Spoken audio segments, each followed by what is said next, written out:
Olá pessoal, sejam bem-vindos à Licita News Online. Vamos dar continuidade ao nosso curso avançado de licitação e contratação pública. Dando continuidade, aula número 2, definição e princípios, parte 2. Então vamos para a segunda parte de nossa aula. Vamos conceituar, a definição de licitação e a continuidade dos princípios, para que vocês formem aí a base legal. Antes do início da aula, eu vou fazer algumas considerações que acho muito importante para o desenvolvimento de vocês na aula número 2. Olá pessoal, estamos aí na aula número 2 do curso avançado de licitação e contratação pública.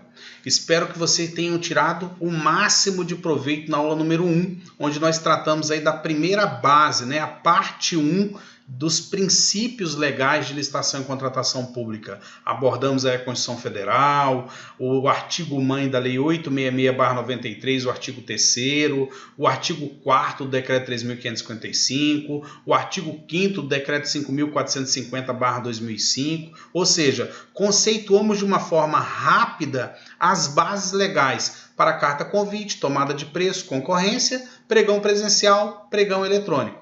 Só para que mostrasse para vocês que existem princípios, existem regras claras para a licitação e contratação pública.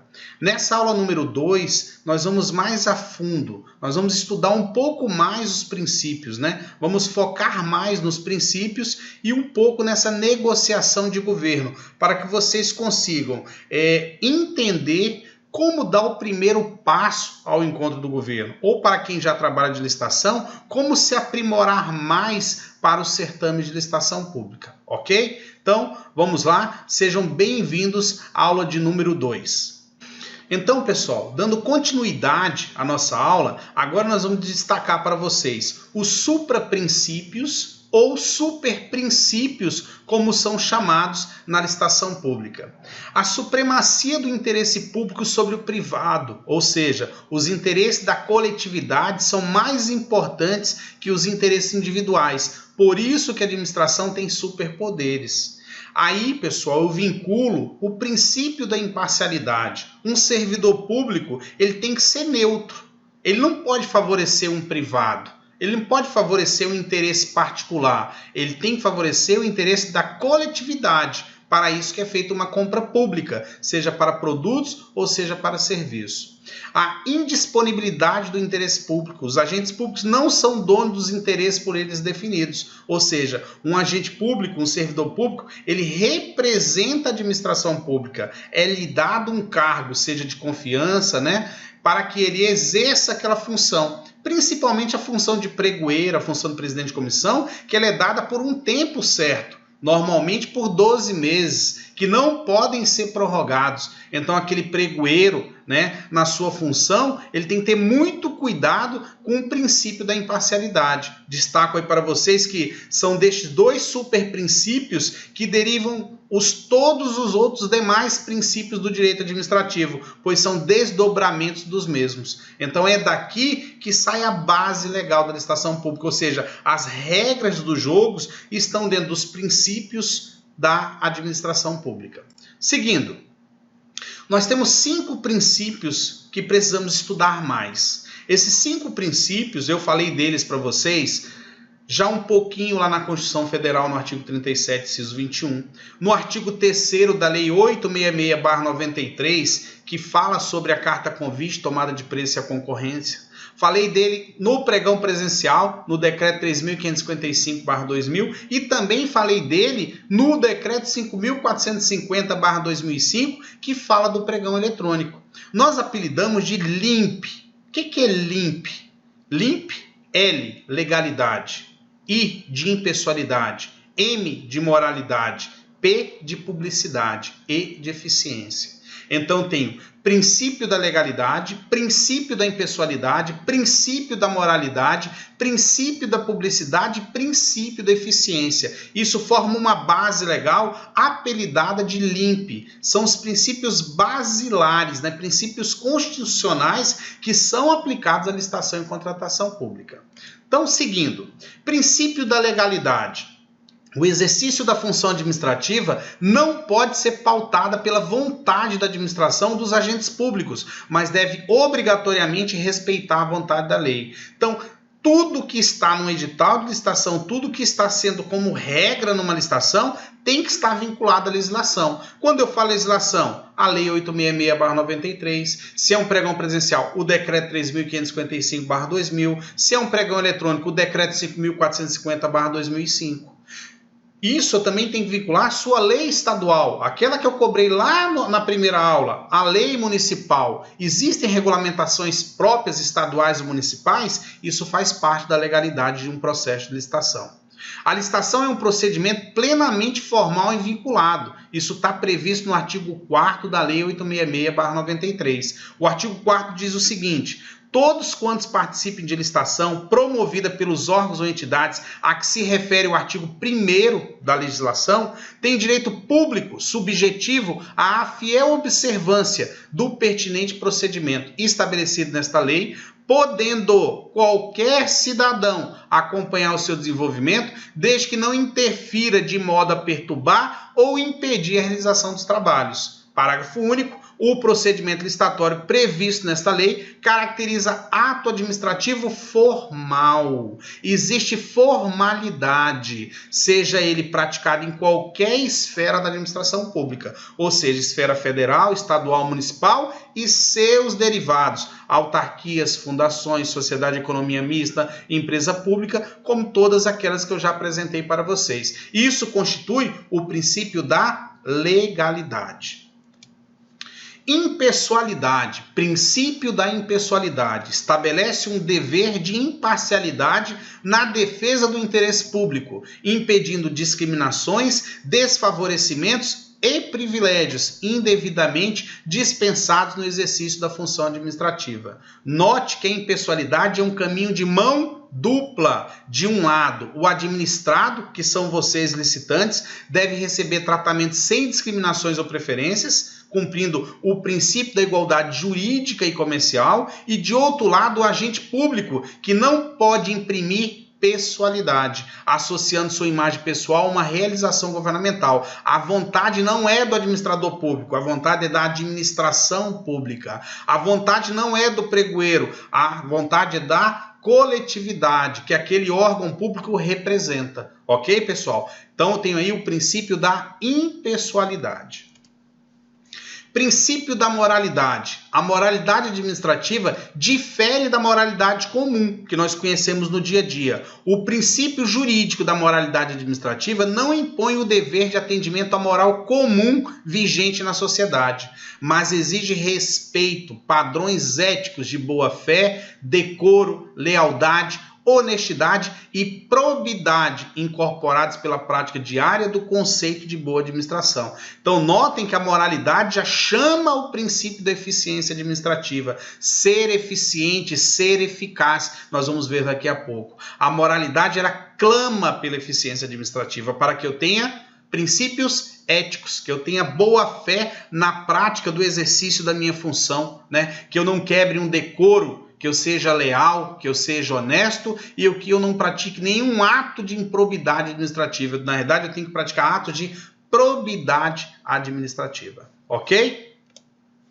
Princípio da publicidade. Aqui já fica um pouco mais delicado. Temos que focar mais, ter mais atenção. Por quê? Tem por objetivo preconizar a visibilidade dos atos da administração pública. A publicidade abrange todos os atos do procedimento, inclusive a abertura dos envelopes de documentação e propostas comerciais, que devem ser feitos em ato público e amplamente divulgados. Tem por objetivo evitar qualquer tipo de concepção subjetiva ou até mesmo secreta. Então, a publicidade torna público o ato. Eu tenho vários meios de publicidade que eu vou passar a explicar para vocês. Então, vamos lá. Publicidade mais conhecida por vocês, quando se fala torna público, é a publicação de um edital. Então, vamos lá. Um edital de licitação, ele tem que ser publicado em Diário Oficial da União, quando se tratar de licitação feita por órgão ou entidade da administração pública federal e ainda quando se tratar de obras financiadas parcialmente ou totalmente pelo governo federal. ou garantidas por instituições federais. Então, o princípio da publicidade vem a chamar o quê? A publicidade do edital. Nesse caso em concreto, órgãos vinculados ao governo federal têm obrigatoriedade de publicar os seus editais no Diário Oficial da União. Trago aí um exemplo para vocês, o caput de um Diário Oficial da União, seção 3, que é a seção que trata dos processos de licitação. Publicação de avisos, publicação de resultado, publicação de súmulas, publicação de extrato de contratos, ou seja, tudo aquilo ligado à licitação e contratação pública no âmbito da União. Segundo, Diário Oficial do Estado ou Diário do Distrito Federal, ou ainda Diário do Município, quando se tratar respectivamente de licitação feita por órgão ou entidade de administração pública estadual ou municipal ou do Distrito Federal. Então, órgãos da administração estadual, Distrito Federal ou do município devem publicar seus editais nesse diário oficial. Então vamos lá. Se a Secretaria de Estado de Saúde de São Paulo vai publicar um edital para a compra de medicamentos, ela vai publicar no Diário Oficial do Estado de São Paulo. Vamos dar um exemplo. A Prefeitura Municipal de Ribeirão Preto. Ribeirão Preto tem um Diário Oficial Municipal. Ela vai publicar um edital, ela publica no Diário Oficial do município de Ribeirão Preto. Por quê? Dentro do local onde vai acontecer a licitação. Os órgãos públicos que fazem parte do Distrito Federal publicam no Diário Oficial do Distrito Federal, ou seja, é um diário localizado. Ele não é o Diário Oficial da União, ele é localizado, ok? Terceiro, em jornal diário de grande circulação no estado e também, se houver, em jornal de circulação no município ou na região onde será realizada a obra, prestação de serviço ou aquisição do produto, podendo ainda a administração utilizar de outros meios de divulgação para ampliar a área de competitividade. Aí nós teríamos aí como exemplo um Globo, Folha de São Paulo, jornal de grande circulação, seja local, regional ou nacional. Vou fazer uma pergunta para vocês. O Ministério da Saúde precisa comprar 1 milhão de vacinas contra a febre amarela. Ele deve publicar esse edital onde? Resposta: no Diário Oficial da União. Por quê? Se diz respeito a um órgão federal, Ministério da Saúde. Vamos a um outro exemplo. A Secretaria de Saúde do Rio Grande do Sul, então vamos lá, Secretaria de Saúde do Rio Grande do Sul vai publicar um edital de licitação para a compra de vacinas para a febre amarela. Ela tem que publicar esta licitação aonde? Resposta: no Diário Oficial do Estado do Rio Grande do Sul, porque a Secretaria de Estado, do Rio Grande do Sul pertence ao Estado, então suas publicações legais têm referência ao Estado do Rio Grande do Sul, Diário Oficial do Estado do Rio Grande do Sul. Fechou? Vamos a mais um exemplo. A Secretaria de Estado do Rio Grande do Sul recebeu uma verba do Ministério da Saúde para comprar vacinas para a febre amarela. Ela vai lançar um edital de licitação. Em qual diário ela deve publicar? Resposta: primeiro, Diário Oficial da União. Por quê? Quando se tratar de licitação feita por órgão ou entidade de administração pública federal e ainda quando se tratar de obras financiadas parcialmente ou totalmente pelo governo federal. Então essa verba vem do governo federal, tem que ter uma publicação legal no Diário Oficial da União. Mas, como se trata de um órgão do Estado, também deve publicar no Diário Oficial do Estado do Rio Grande do Sul. Ok? 2 publicações oficiais. Isso dando o quê? Publicidade ao que está sendo feito. O aviso de publicação de edital de licitação conterá a indicação do local em que os interessados poderão ler e obter o texto integral do edital e todas as informações sobre a licitação. Então vocês têm aí, um modelinho aí de aviso de edital. Nada mais é do que um pequeno resumo do edital de licitação. Isso muda de órgão para órgão, de estado para estado, de município para município. Mas tem que ter lá aviso de licitação, edital número tal, pregão presencial, ou tomada de preço ou concorrência, o objeto, local, dia, hora, para se retirar esse edital e quais são as formas de retirada desse edital. É um pequeno resumo do edital chamado de aviso de edital de licitação. Então esses são os meios de publicidade de um edital de licitação. Vamos lá, atenção! Destaque para que vocês fiquem espertos, vamos dizer assim. Da data da publicação, o edital e seus anexos devem estar à disposição dos licitantes. Caso contrário, o mesmo poderá ser impugnado posteriormente por não cumprir o prazo legal de publicidade. Não existe edital devidamente publicado, que não esteja pronto a ser entregue ao licitante, pessoal. Esse vício, ele é causado para quê? Para que vocês não consigam pegar o edital e um outro que está aí beneficiado pegue esse edital e feche acordos comerciais, tá? Então vamos traduzir? Você assina um jornal, você assina um diário oficial, você tem ali um informativo que foi publicado no diário oficial lá na Prefeitura Municipal de Sorocaba.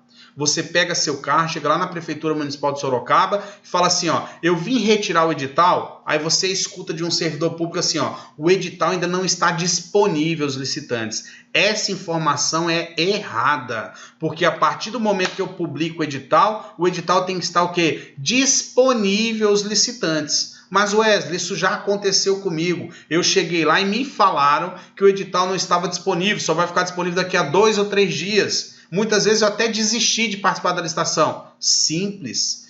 Vocês que trabalham na rua, vocês que são consultores, vocês têm que andar com alguns documentos padrões na pasta de vocês. Então, um documento que eu aconselho a vocês, deixa aí, ó.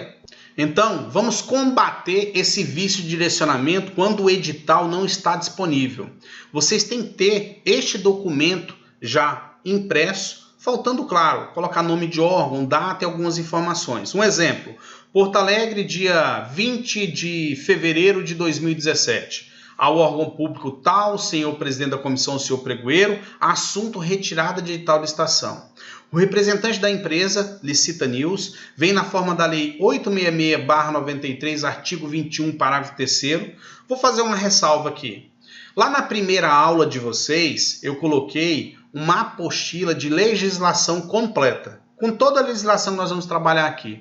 Seria muito bom, quando eu citar legislações, que vocês consultem essa apostila. Essa apostila deve ser impressa, ok? Imprimam essa apostila para que vocês possam fazer o quê? Demarcações, mostrar legislações que vão ajudar vocês no dia a dia. Então, lá na primeira aula, tem lá a apostila de legislação. Ela é completa. Façam a impressão dela. Então, continuando, artigo 21, parágrafo 3º, informar que vai impetrar a devida impugnação ao edital de licitação número tal, /2017, pelo fato do edital estar publicado na data X, aquela data lá do Diário Oficial, e não se encontrar disponível para ser entregue aos licitantes, contrariando assim o princípio da publicidade e igualdade de participação. Nestes termos, comprovamos o descumprimento do princípio da publicidade. Nome da empresa, nome do representante e assinatura. Assim que você entrega esse documento, muitas vezes as comissões pedem para você esperar um pouco e o edital surge. Porque se ele não te entregar o edital, você tem a comprovação para poder impugnar. Se esse servidor se negar a receber esse documento, você vai lá na recepção do órgão público, procura o protocolo geral e faz o protocolo do documento. É um meio de combater esses editais direcionados aí. Por quê? Qual é o direcionamento? Eu seguro o edital para que alguém faça acordos comerciais e feche a concorrência, prejudicando você que tem interesse em participar da licitação. Fica aí essa dica, ok? Lei 866, artigo 21, parágrafo 3º e 4º, diz assim, ó, os prazos estabelecidos no parágrafo anterior serão contados a partir da última publicação do edital resumido ou da expedição do convite, ou ainda da efetiva disponibilidade do edital ou do convite e respectivos anexos, prevalecendo a data que ocorrer mais tarde. Então, a contagem de prazo deve ser contada do momento que o edital esteja disponível. Então, se o edital é publicado em data X e disponível em data Y, esse lapso temporal atrapalha na formulação das propostas. Então, esse edital deve ser o quê? Impugnado. Qualquer modificação do edital exige divulgação pela mesma forma que se deu o texto original, reabrindo-se o prazo inicialmente estabelecido, exceto quanto, inquestionavelmente, a alteração não afetar a formulação das propostas. Então, toda alteração que venha no edital, seja uma errata, uma pequena correção, que ele diz na formação da proposta, esse edital deve ser o quê? Revogado e republicado. Hoje, por analogia, entende-se, se eu incluir um documento que não estava ali no rol de documentos, eu tenho que republicar o edital, porque alguém pode ter esse documento em mãos e o outro não pode ter, prejudicando a igualdade de participação. Então, se aplica aí o artigo 21, parágrafo 3º e 4º, né, para a republicação desses editais. Vamos lá, pessoal. Da contagem de prazo. A Lei 866/93, no artigo 110, diz que, na contagem dos prazos estabelecidos nessa lei, exclui-se-á o dia do início e inclui-se-á o do vencimento, e considerar-se-ão os dias consecutivos, exceto quando for explicitamente exposto ao contrário. Parágrafo único do artigo 110 diz ainda: só se inicia e vence os prazos referidos nesse artigo em dia de expediente no órgão da entidade. Então vem a minha pergunta: o que é dia útil? Vem minha segunda pergunta: o que é dia de expediente? Vocês têm que ter um nexo casual entre essas duas definições. Hoje eu posso estar gravando essa aula aqui e ser um dia útil na minha cidade. Você que está assistindo minha aula agora pode estar numa cidade que hoje é feriado. Então hoje não é nem dia útil nem dia de expediente. Hoje eu posso estar aqui gravando essa aula em dia útil e ter um compromisso com o Exército Brasileiro. Vamos imaginar que esse meu compromisso seja numa sexta-feira. O Exército Brasileiro, a sexta é dia útil. Porém, o expediente é até meio-dia. Meio-dia encerra o expediente e encerra o dia útil no Exército Brasileiro. Então, tem que ter muito cuidado nessas contagens de prazo. Então, sábado e domingo nunca vai ser considerado dia útil e dia de expediente para repartição pública. Ela trabalha com dia útil de segunda a sexta-feira, ok? Então, se eu tenho um prazo que ele cai no sábado, eu vou prorrogar ele para o primeiro dia útil subsequente, na segunda-feira. Ok? Então façam muito essas contagens, sempre é bom imprimir um calendário para que vocês possam visualizar isso aí. Lá em impugnação nós vamos chamar esse calendário para fazer contagem de prazo, e em recurso fazer contagem de prazo, para que vocês entendam como é importante a contagem de prazo. Como consultor, né, nos meus 25 anos de experiência, eu vejo muitos clientes perder prazos porque não sabem contar dia útil, dia de expediente, como se conta o dia útil, como se conta os dias corridos. Então, tudo isso aí influencia na tomada de decisão de vocês e nos consultores e advogados que representam vocês nas esferas de defesa, ok? Prazos mínimos, né? Eu fiz aí uma tabelinha só para deixar vocês mais à vontade já com as modalidades. Então, a carta convite, ela diz que do ato da assinatura, não é nem da publicação, vocês vão entender que não necessita publicação de carta convite, eu posso abrir ela em 5 dias úteis. Uma tomada de preço são 15 dias corridos para produto e serviço comum, publicado em Diário Oficial, e 30 dias corridos para bens e serviços técnicos, publicados também em Diário Oficial. Uma concorrência, 30 dias corridos para bens e serviços comuns e 45 dias corridos para bens e serviços técnicos, também publicado em Diário Oficial. Um pregão presencial, 8 dias úteis, publicado em Diário Oficial. Um pregão eletrônico, 8 dias úteis, publicado em Diário Oficial. Essa é a contagem mínima. Então vamos lá. Eu publico um pregão hoje. Vamos dizer que hoje seja dia 10 de janeiro de 2017. Então, 10 de janeiro. Eu começo a contar no primeiro dia útil subsequente. Vou contar 8 dias úteis. Eu publico uma tomada de preço hoje. Hoje, dia 10 de janeiro. Vou publicar ela com data de abertura para, no mínimo, em 15 dias, a contar do dia 11. Nunca vou contar o dia da publicação. Sempre o primeiro dia útil subsequente à publicação. Ok? Então, esses são os prazos mínimos entre publicação e abertura. 5 dias úteis para a carta convite, 15 dias corridos para produtos comuns em tomada de preço, 30 dias corridos para produtos técnicos em tomada de preço, 30 dias corridos para bens e serviços comuns em concorrência, 45 dias corridos para bens e serviços técnicos em concorrência, 8 dias úteis tanto para pregão presencial como para pregão eletrônico. Mais um princípio, princípio da eficiência. O conteúdo jurídico do princípio da eficiência consiste em obrigar a administração a buscar os melhores resultados por aplicação da lei.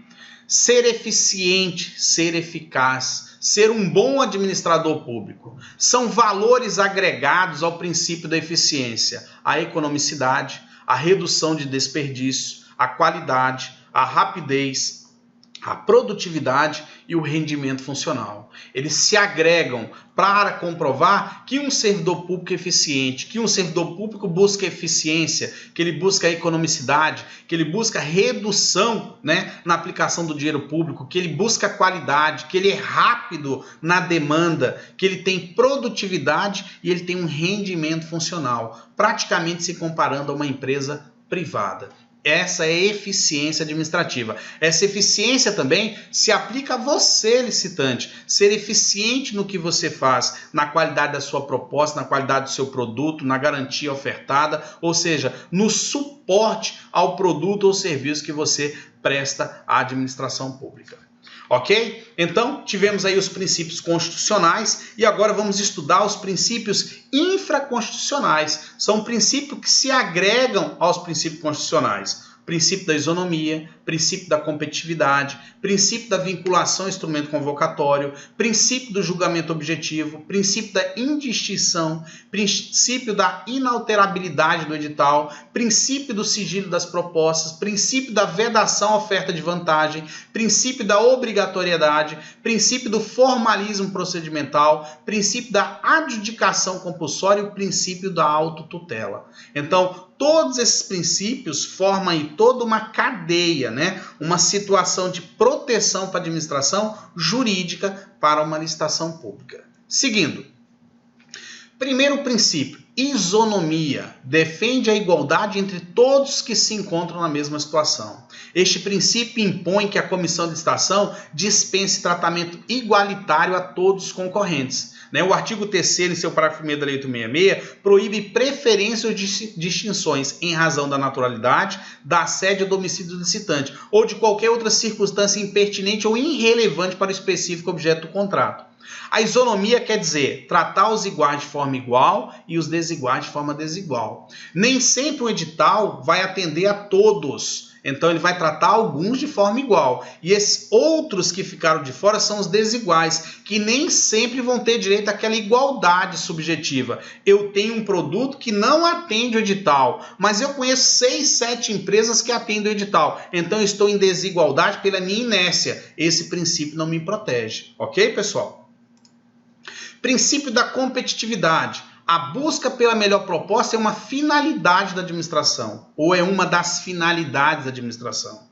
Devido a isso, não podem ser adotadas medidas que comprometam o caráter competitivo do certame. Exigência de qualificação técnica e econômica devem restringir ao estritamente indispensável para a garantia do cumprimento das obrigações. Artigo 37, inciso 21 da Constituição Federal. Isso está claro lá. Ser competitivo. Eu não posso criar no edital cláusulas que não tenham nexo casual com o objeto da licitação. Eu coloco cláusulas que não têm sentido. Vamos a um exemplo? Imagina que eu estou fazendo uma compra de um produto X. O preço dessa compra é de R$500 mil. Aí eu vou lá e coloco assim, ó, só pode participar dessa licitação empresas que têm um capital social acima de R$1 milhão.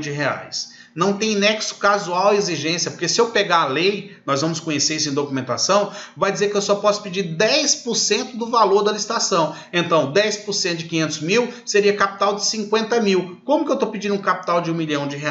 Então, estou ferindo o que? A competitividade. Às vezes eu não direciono pelo produto, pela especificação técnica, mas eu direciono em exigências que não têm nexo casual com a segurança da contratação. Princípio da competitividade. Princípio da vinculação ao instrumento convocatório, pessoal. Instrumento convocatório se fala muito na lei de licitação. Instrumento convocatório quer dizer edital de licitação. O edital de licitação é chamado na legislação de instrumento convocatório. Ele é o instrumento que convoca, que convida, que cria regra para que os licitantes possam participar da licitação. A administração pública e os participantes do certame, além de cumprirem as regras legais, não podem desatender às normas e condições presentes no instrumento convocatório. O artigo 41 da Lei Geral de Licitação diz que a administração não pode descumprir as normas e condições do edital, ao qual se acha estritamente vinculada. Então vejam, eu tenho que seguir tudo que está no edital de licitação. E um exemplo claro, o edital é a receita do bolo. Se eu não seguir aquela receita, o meu bolo não sai bom. Então, eu estou vinculado àquela receita. Eu não posso criar nada aquém daquilo e a menos daquilo, que eu vou ser o quê? Desclassificado. Então, todos estão vinculados ao instrumento convocatório. Todos estão vinculados ao edital de licitação. Tanto os licitantes que participam, quanto a administração pública que está promovendo aquela licitação pública.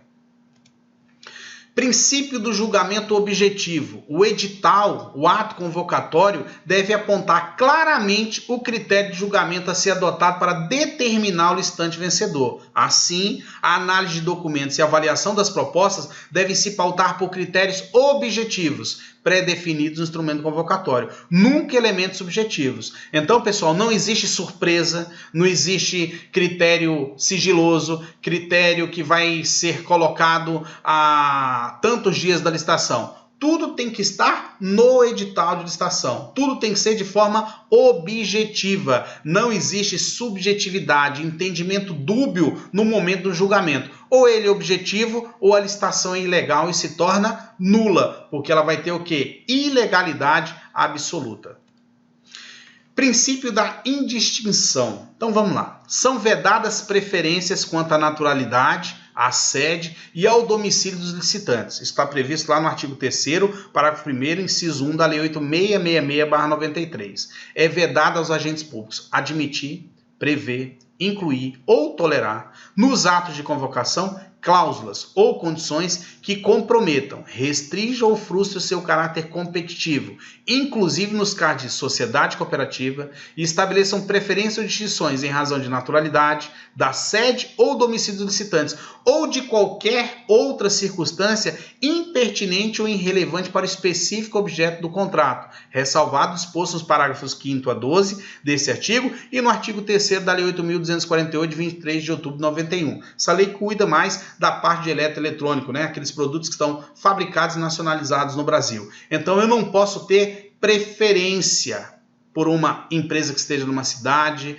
delimitar uma quilometragem do órgão público, nada disso eu posso fazer. A licitação ela é aberta a todos os interessados, os que estão dentro daquele município, daquele estado, dentro do Brasil. Qualquer um pode participar da licitação, em qualquer de sua natureza, empresa limitada, empresa individual, microempresa, empresa de pequeno porte, né, sociedade de economia mista, né, sociedades cooperativas, claro, tem as ressalvas para a lei de sociedades cooperativas, mas a licitação é aberta a todos. Isso cumpre o princípio da indistinção. Princípio da inalterabilidade do edital. Em regra, o edital não pode ser modificado após sua publicação. Então, pessoal, o edital foi publicado, não se cabe alterar, mudar, corrigir. Se eu tiver que fazer qualquer ato no edital, eu tenho que publicar esse edital novamente. Por regra, eu tenho que publicar, eu tenho que estender essa mudança a todos os licitantes que retiraram ou até que entraram, visualizaram e não participaram porque tinha uma regra X. Aí eu altero essa regra e eu abro esse edital a ser mais competitivo. Havendo necessidade de alteração de algum dispositivo, torna-se obrigatórias a garantia da ampla publicidade e a devolução dos prazos. Quando eu falo devolver, é republicar, para não prejudicar os potenciais licitantes que eventualmente tenham deixado de participar do certame em razão da cláusula objeto da modificação. Então, toda vez que eu alterar o edital, eu tenho que republicar. Isso vai me garantir o princípio da inalterabilidade do edital de licitação. Princípio do sigilo da proposta. Os envelopes contendo as propostas licitantes não podem ser abertos e seus conteúdos divulgados antes do momento processual adequado. Que momento é esse? A abertura dos envelopes de proposta, que é a sessão pública instaurada com essa finalidade, prevista no artigo 43, parágrafo 1º da Lei 866. Artigo 43 diz que, parágrafo 1º, a abertura dos envelopes contendo a documentação para habilitação e as propostas será realizada sempre em ato público, previamente designado, do qual se lavrará ata circunstanciada, assinado pelos licitantes presentes pela comissão. No caso de pregão presencial, existe a ata, no caso de pregão eletrônico, existe a ata eletrônica. Então, vamos traduzir? A proposta é sigilosa até o ato de sua abertura. A proposta é o maior bem que o licitante tem dentro do seu envelope. Sendo um pregão eletrônico, ela é guardada porque ela é criptografada, né? Tem todos os meios eletrônicos que protegem o sigilo dela, mas o segredo da licitação, a estratégia maior é o preço. Isso não pode ser divulgado, isso não pode ser acordado, isso não pode ser o quê? Negociado. Princípio do sigilo da proposta. É a proposta que indica um possível ganhador. É a proposta que mostra a transparência da licitação. É que traz o elemento surpresa. Quem será o licitante que vai ganhar a licitação? Seja por melhor documentação ou melhor proposta de preço. Então a proposta, digo para vocês, na minha opinião, documentos poderiam ser entregues em envelope aberto. Eles vão ser abertos. Todos têm conhecimento do documento. Agora a proposta não, sigilo absoluto. Né? Mesmo num pregão, existe a proposta inicial, depois que vocês vão descer lances, né? Vão dar os seus lances, melhor lance, melhor oferta, mas a proposta escrita em concorrência, tomada de preço, né? Essa proposta ela é muito importante, ok? Princípio do sigilo da proposta. Princípio da vedação de oferta de vantagem. Vocês não podem ofertar vantagem numa proposta de preço. Vocês não podem ofertar vantagem para a administração pública. Ela não tem a opção de buscar vantagens em proposta. Por quê? Esse princípio proíbe a elaboração de propostas vinculadas às ofertas de outros licitantes. Artigo 44, parágrafo 2º da Lei 866. Diz que não se considerará qualquer oferta de vantagem não prevista no edital ou no convite, inclusive financiamentos subsidiados ou a fundo perdido, nem preço ou vantagem baseada nas ofertas de demais licitantes. Então eu não posso fazer uma proposta dizendo o seguinte, ó, olha, valor da minha proposta, 10%, eu dou 10% de desconto na melhor proposta que tiver nessa mesa. Isso não existe. Eu tenho que ter preço definido. Eu não posso criar nada que seja subjetivo. Eu tenho um princípio que protege isso. Ser sempre objetivo. Notem que eu estou falando o tempo todo que nós temos que ser o quê? Objetivos. Se eu for lá no direito civil, eu vou trazer para cá a boa-fé objetiva. Sempre sendo objetivo na formulação das minhas propostas.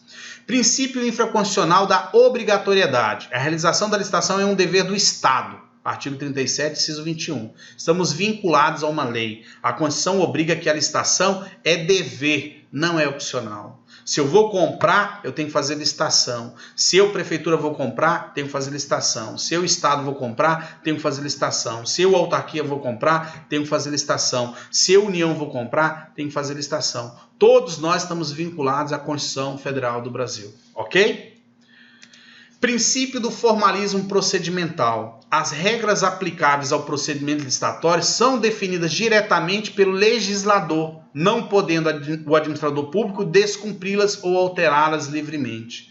Importante, pessoal, o descumprimento de uma formalidade só causará nulidade se houver comprovação de prejuízo. Então, esse formalismo, ele é necessário, mas existe também o excesso de formalismo. Eu também, como pregoeiro, presidente da comissão, eu não posso afastar um licitante de um certame por um excesso de formalismo. Um exemplo, eu já vi licitante pedir para desclassificar uma proposta porque o fecho do envelope não estava rubricado. Vamos lá? Qual o objeto? O interior do envelope, a proposta. O que uma assinatura no fecho vai elidir no julgamento? Então isso é excesso de formalismo, tá? Agora eu não posso criar procedimentos que prejudiquem alguém, né, depois de aberto um certame. Aí eu não posso criar procedimentos assim. Aí não é excesso de formalismo, tá? Sempre entender que o ato da licitação ele é formal, mas também tem que entender que um presidente de comissão e um pregoeiro, ele tem consigo poder discricionário de julgar algumas coisas que se enquadram como excesso de formalismo. Tá? Se você não concordar com esse julgamento, cabe a você constar em ata que não concorda e entrar depois com recurso administrativo. Nós vamos falar disso mais lá na frente em nosso curso. Adjudicação compulsória, né? O princípio da adjudicação compulsória obriga a administração a atribuir o objeto da licitação ao vencedor do certame.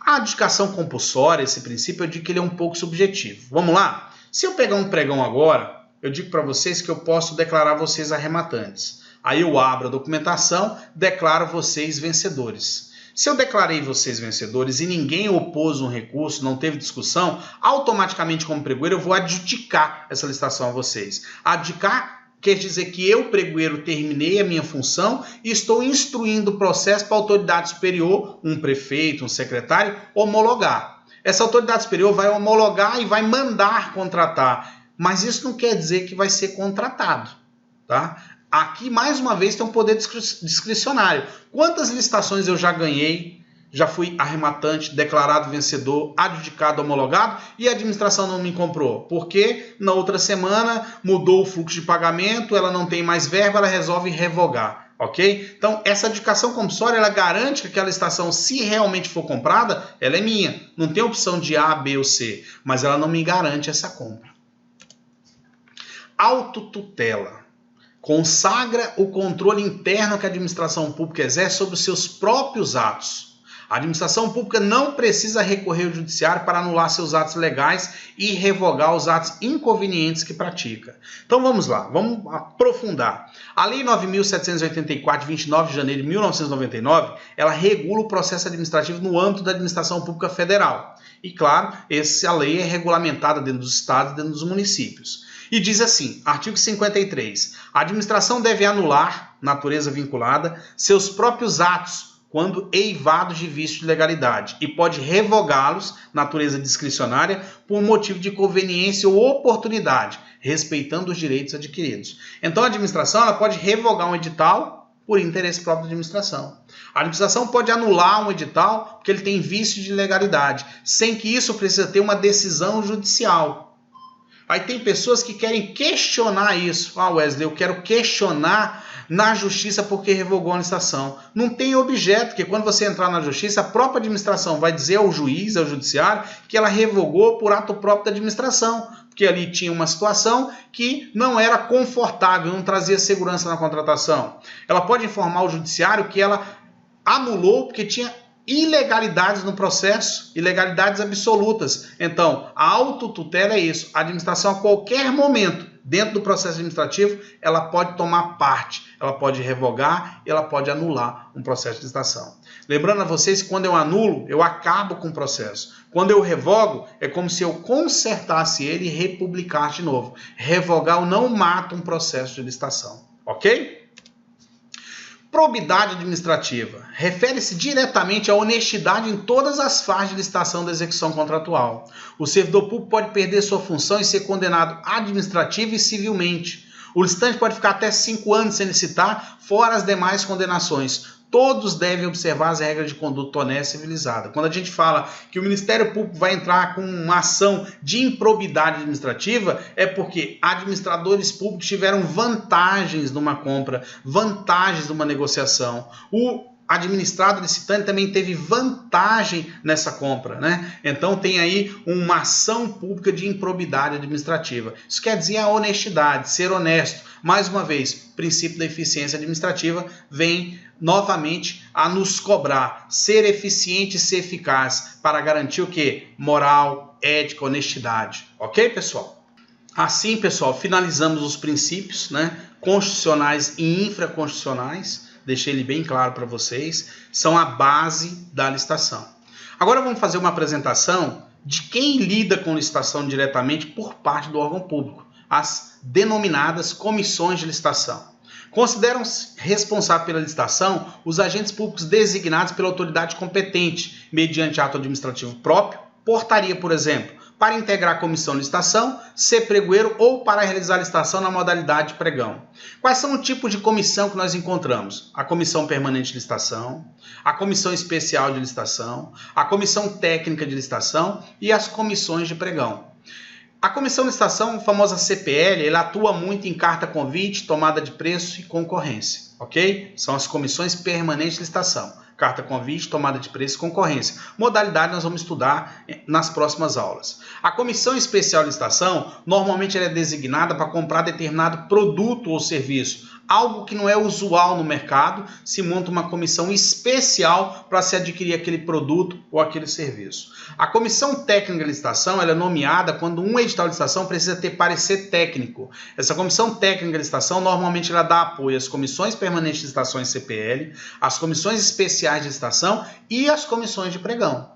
A comissão de pregão é formada para gerir pregão, seja pregão presencial ou pregão eletrônico. Então, no nosso dia a dia, nós vamos ter 4 tipos de comissão. Comissão permanente de licitação CPL, comissão especial de licitação, comissão técnica de licitação e comissão de pregão. Ficam aí as 4 comissões que vocês vão conhecer. Vamos falar mais um pouquinho sobre essas comissões. O artigo 51 da Lei 866 diz o seguinte: a habilitação preliminar, a inscrição em registro cadastral, sua alteração ou cancelamento e as propostas serão processadas e julgadas por comissão permanente ou especial de, no mínimo, 3 membros. Então, nessa primeira parte eu deixo claro para vocês, toda comissão tem que ter número ímpar. Um presidente de comissão e 2 membros de equipe de apoio. Até para caso de votação, ter alguém por voto de Minerva, sendo pelo menos 2 deles servidores qualificados, pertencentes aos quadros permanentes do órgão da administração, responsável pela licitação. Então, no entendimento jurídico, o presidente da comissão pode ser um cargo comissionado, mas os membros da equipe de apoio devem ser do órgão público, tá? 2 membros. Ou eu posso ter um presidente e um membro de equipe de apoio do órgão público e um membro de equipe de apoio como cargo comissionado. Mas eu sempre tenho que ter 2 membros da administração, ou seja, servidor público de carreira, ok? No caso de cartas convites, vamos destacar no caso de carta convite, a comissão de licitação, excepcionalmente, nas pequenas unidades administrativas e em face da exiguidade pessoal disponível, poderá ser substituída por servidor formalmente designado pela autoridade competente. Aqueles órgãos pequenos, que não têm grande demanda de licitação, que fazem licitação esporadicamente, não precisam ter os 3 membros, precisam ter só um presidente de comissão de licitação. Claro que isso vai ser justificado no processo de licitação. Os membros das comissões de licitação responderão solidariamente por todos os atos praticados pela comissão, salvo se posição individual divergente estiver devidamente fundamentada e registrada na ata lavrada na reunião em que tiver sido tomada a decisão. Então vamos aqui a um exemplo. Imagine que existe uma comissão de licitação, um presidente e 2 membros de equipe de apoio e alguma empresa impugna um edital. É realizada uma reunião para julgar aquela impugnação e um membro da equipe de apoio diz que concorda com a impugnação, que ao ver dele, na análise dele, aquele edital deve ser impugnado para retirar aquela cláusula de direcionamento e republicado.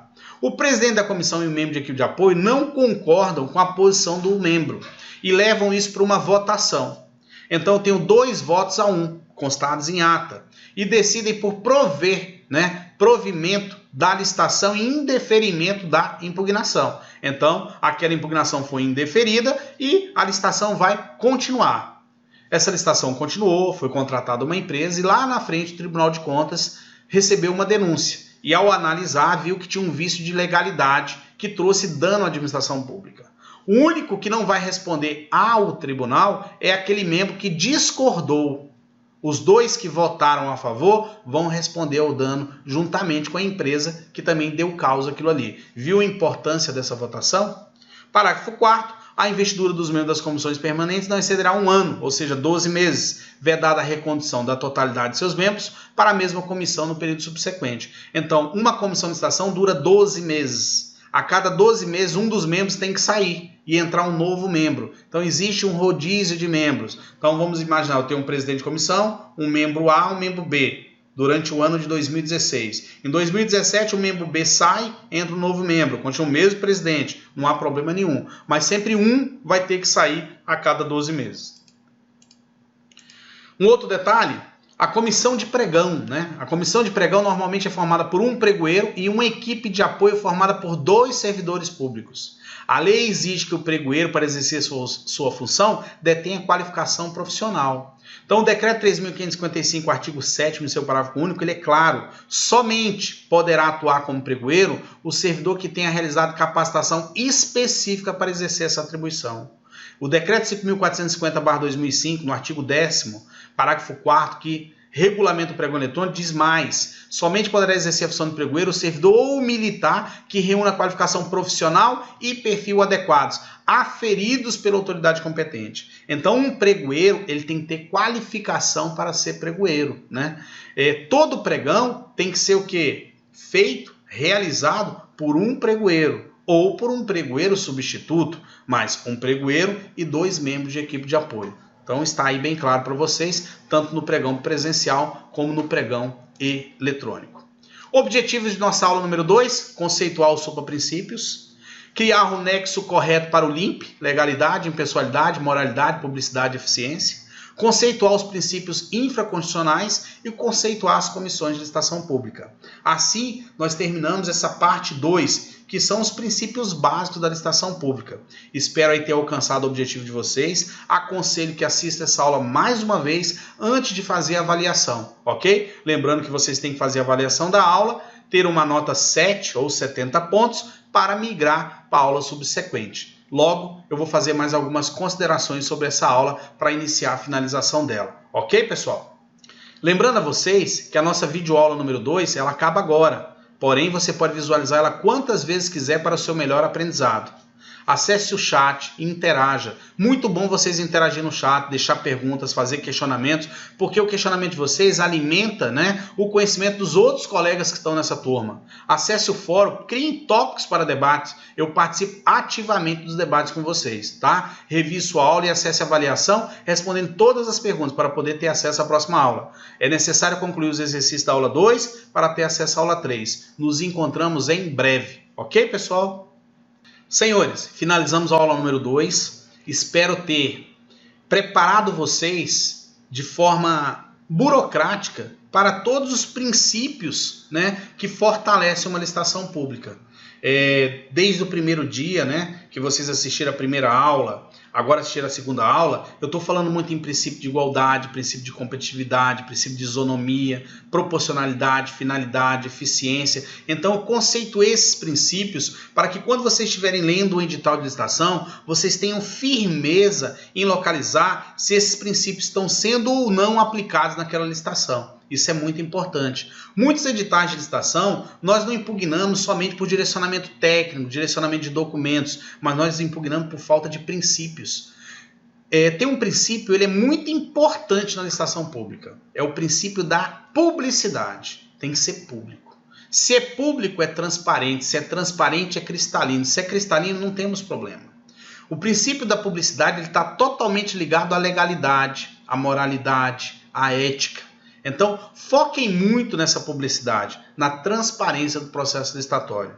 Eu peço a vocês que revisem a aula 1, revisem a aula 2, para que vocês não tenham dificuldade nas próximas aulas. Esses princípios são muito importantes no dia a dia de vocês, principalmente a vocês consultores de campo, que vão para campo. Isso é muito importante para vocês, para lidar com o pregoeiro, para lidar com o presidente de comissão, para motivar em ata, para fazer considerações, para falar em público, ter conhecimento dos princípios que vocês vão invocar. Foquem muito no LIMP, nos princípios constitucionais, princípio da legalidade, da impessoalidade, da moralidade, da eficiência administrativa. Foquem nesses princípios. Princípio da igualdade, seja ela jurídica ou comercial, a isonomia, dá uma estudada mais a fundo, busque mais conhecimento sobre esses princípios, que eles vão dar uma base muito grande para que vocês mergulhem em licitação pública. Gostaria muito que vocês fossem além desse curso, buscando mais conhecimento sobre princípios. Os princípios basilares fortalecem uma licitação pública. Ok, pessoal? Então vamos aí finalizar nossa aula e contar com vocês aí na aula 3 e que façam uma boa avaliação. Finalizar mais uma vez com uma reflexão, dizendo para vocês que diante de uma dificuldade, substitua o não consigo por vou tentar outra vez. Então, se você não entendeu, assista de novo. Se você não entendeu, busque conhecimento. Se você não entendeu, se dedique. Mas você tem que entender. Você tem que entender para focar. Se você focar, você alcança qualquer objetivo. Diante de uma dificuldade, substitua o não consigo pelo vou tentar outra vez. Fica aí o meu forte abraço a todos vocês. Até a aula de número 3.